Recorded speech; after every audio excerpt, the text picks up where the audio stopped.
সত্যি কথা বলতে মানে আমাদের সুপারস্টার মানে বাংলাদেশের সুপারস্টার শাকিব খান যে এত ভালোভাবে একটা সারপ্রাইজ দেবে এটা কিন্তু আনএক্সপেক্টেড ছিল।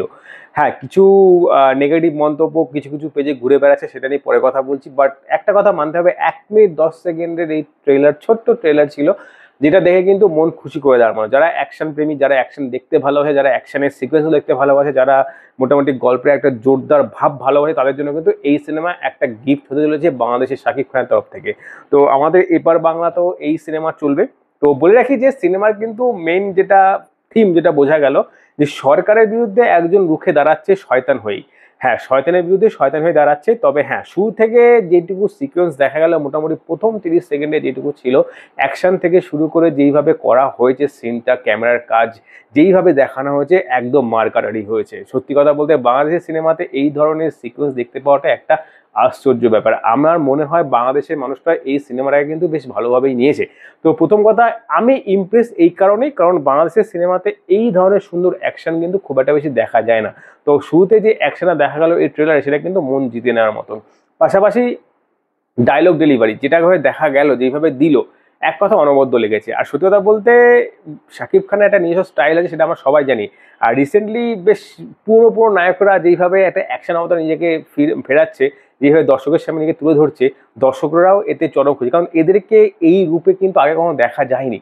এরা কিন্তু নতুন এক্সপেরিমেন্টের মধ্যে কিন্তু নিজেদেরকে প্রকাশ করে দর্শকদের সামনে দর্শকরা মানে ভালোভাবেই নিচ্ছে। একটা সময় দেখা গিয়েছিল কিছু বছর আগে, যে সব একঘেয়ে সিনেমা আসতো, লাভ স্টোরি একঘেয়ে হচ্ছে, অ্যাকশনটা প্রায় একঘেয়েই লাগছে, লাভ স্টোরির মধ্যে অ্যাকশন, একটা ফ্যামিলি ড্রামা যেরকম হয়। কিন্তু এখন যে গল্পগুলো আমাদের সামনে সব বাংলা সিনেমা যারা করছে, তারা যে নিয়ে আসছে, এটা কিন্তু এক কথায় বলতে একটা সুন্দর প্রচেষ্টা।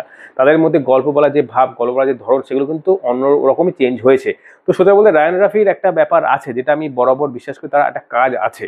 এবার জিদ্দার সঙ্গে রায়ান রাফির কাজটা হবে কিনা সেটা নিয়ে বড় কথা নয়, বাট শাকিব খানের সঙ্গে রায়ান রাফি যে কাজটা করছে বা করলো, সেটা কিন্তু এক কথায় আমার এই ট্রেলার দেখে একটা বেশ পজিটিভ ভাইবই লাগছে। আর সত্যি কথা বলতে সত্যি কথা, প্রথম 30 সেকেন্ডে যে অ্যাকশন আর প্লাস যে ডায়লগটা দিল, যে ব্যাকটেরিয়াকে মারতে হলে একটু ব্যাকটেরিয়া পুশ করতে হয়, সেরকমই কিন্তু তোদের মধ্যে শয়তানকে মারতে গেলে শয়তানি করতে হয়। তো এই যে ডায়লগটা ছিল, এটা কিন্তু জাস্ট গুজবাম্পের মতো কাজ করেছে এই ট্রেলারের জন্য। তো যারা যারা শাকিব খানের সিনেমা দেখতে ভালোবাসে, তাদের জন্য এটা একটা গিফট বলা যেতে পারে, কারণ এরকম অ্যাকশন, মারধার অ্যাকশন কিরকম হবে সেটা একটা আভাস পাওয়াই যাচ্ছে।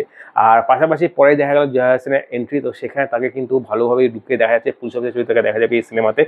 তো বেসিক্যালি যেটা আমি প্রথমে বলছিলাম, যে একটা রিউমার ছড়াচ্ছে, একটা ঘটনা শোনা যাচ্ছিল এই সিনেমা, কিন্তু কিছু কিছু পেজে দেখা গেছিল যে এই সিনেমা কি জওয়ানকে কপি করছে। তো বলতে পারবো না, বাট হ্যাঁ, একটা ক্ষেত্রে যেটা আমার জওয়ানের একটু কপি লাগলো, সেটা হলো যে লাস্টের যে থিমটা, যে মিউজিকটা ছিল, ওটা খানিকটা একটু সেম টু সেম মনে হলো। বাট আমি জানি না সিনেমার বেসিক, আমি কোনো রকম আইডিয়া জানি না যে সিনেমার আসল গল্পটা কী হতে। বাট হ্যাঁ, একটা সিমিলারিটি থাকতে পারে, কারণ যেটা বলা হলো যে প্রথমেই, যে তোদের মতো ব্যাকটেরিয়াকে মারতে গেলে ব্যাকটেরিয়া পুশ করতে, ওই যে ডায়লগটা, ওই ডায়লগটা কিন্তু সেখানে জওয়ানও তাই করেছিল। কিন্তু সে কিন্তু মানে সিস্টেমের মধ্যে থেকে সিস্টেমের বিরুদ্ধে কাজ করেছে।